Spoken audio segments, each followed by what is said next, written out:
Yes, hello. Jan-Erik Lundström, and curator of the exhibition Under the West Sky with Britta Marakatt-Labba that we're now opening at Ikon Gallery. Under the West Sky it's a major solo exhibition of Britta Marakatt-Labba's work. In fact, one of the largest that has been presented. It's an exhibition that attempts to share the comprehensive encounter and experience of the different facets and elements and thematics and topics in her work. It weighs in on the last very, very productive decade of work, but it adds pieces that extends all the way back to the early 80s and late 70s when she debuted as an artist. In that sense, it encompasses sort of 5 decades in the show. It includes a number of iconic works, including the recently made replica of The Crows, which original pieces was made in 1981. It includes a generous selection of the characteristic panoramic landscapes that articulate themes around the climate change, climate catastrophe, global warming, as well as the extractivism, exploitation of the land, and so forth.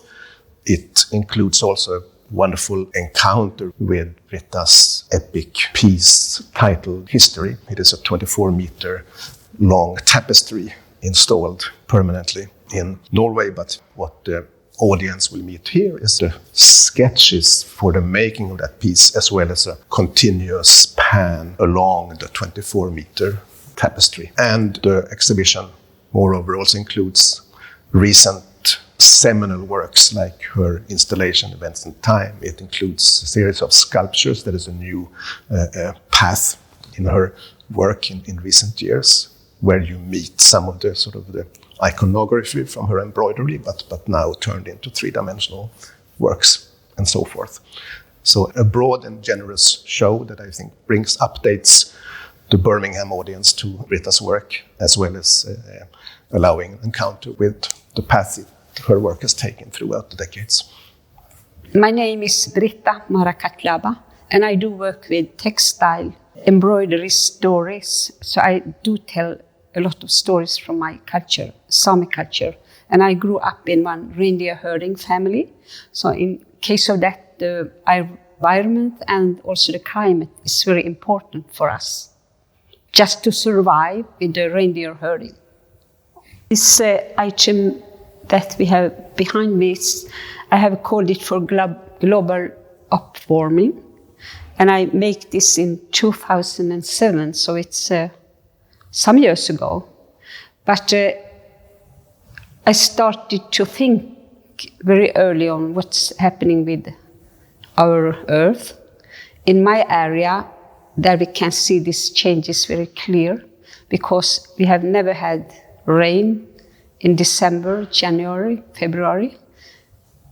It can be minus 30 degrees Celsius today, and tomorrow it has changed to plus 7, 8, and it's raining.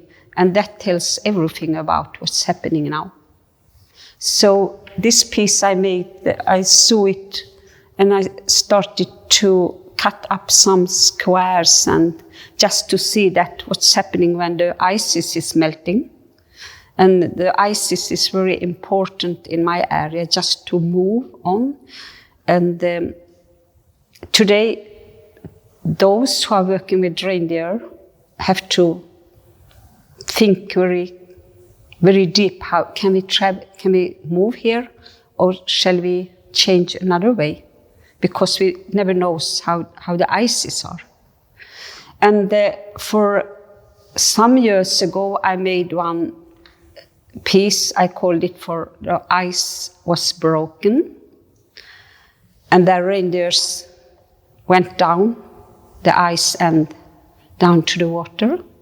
And when I was finished with that piece, then this happens in real life. People were moving with many hundred reindeers, and suddenly the ice broke and all reindeers went down. So this is very scary, what's happening today. And also this, that I have also in my climate items I have been working with also with these hurricanes, because nowadays you don't know when the hard winds are coming. They can come on the summertime, they can come on the spring, and for 20 years ago or maybe 10 years ago, we did only have these winds at the autumn time. So everything has changed, really. So for me, it's very important to make these climate change items, because that the audience can look for this. And if you are living in my area, there is for me and for people who are living in that area, it's very important to tell that this is what is happening today. So we have to really to do something for this. Everybody has to change lives. The crowds, it's really a political item, because I made this when the Norwegian government wanted to dam Old Alta River, and I was there and demonstrating against this. And then I sat there and saw all these policemen who came over the mountain. Suddenly I remembered my mother's word about the crowds, that crowds are like the authority. Where they come to one place, they take everything what they see. If you throw out some food, you can make sure that it's really clean after a while. And for me, this policeman was like crowds, because they come to the altar, to the 0 point, and took every single demonstrate and put us in the police pickups and drive us down to the altar and put us in a jail. And I made the first one. It was 1981. This is hanging at the university in Tromsø. They are not able to loan it out, so I was thinking, why not make one replica from this? So I have changed a little bit, because the original I didn't put in the Sámi flag, but I put in one flag, because when I was looking for old photos from that time, I saw that people were carrying those flags. I mean that things haven't changed. We do have this, we are struggling nowadays against a lot of, they are searching for minerals and new mines are coming up, and so same thing is happening today also. And then also that they are building a lot of wind parks. And that takes also a lot of area from reindeer herders.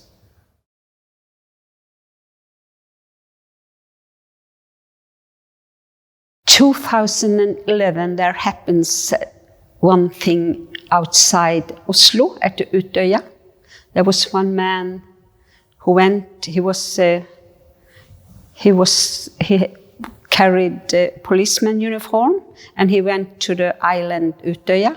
There a lot of young people were having political meeting. I was looking for my mother-in-law's things, and suddenly I found sex.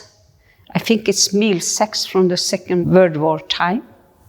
She kept all things, so I found this 6 sex, and I was looking this sex, and I thought,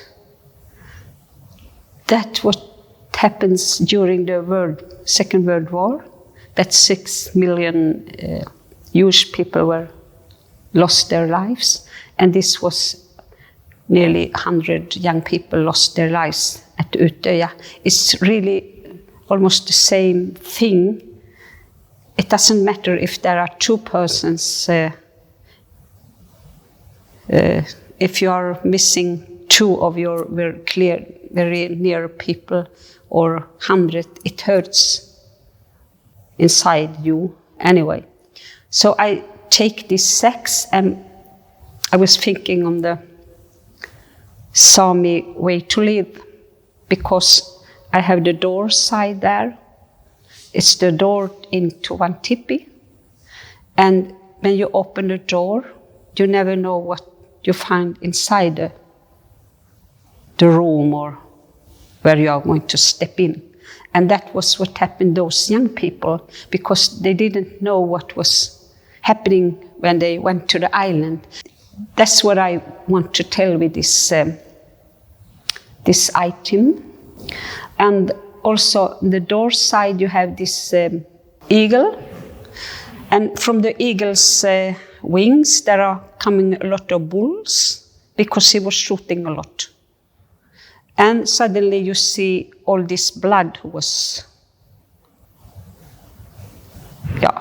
coming from the young people who were killed.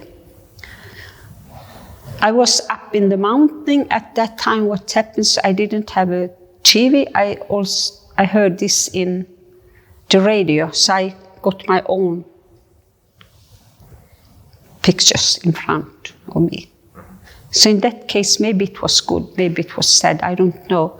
But after, when I have seen film about this, what happens in Utøya, then I see the island and all these young people who were so scared, and many was in the water and they were shot and they were wounded, and that is what. So I choose to put together this, what happens during the Second World War, and that's what's happened at Utøya 2011.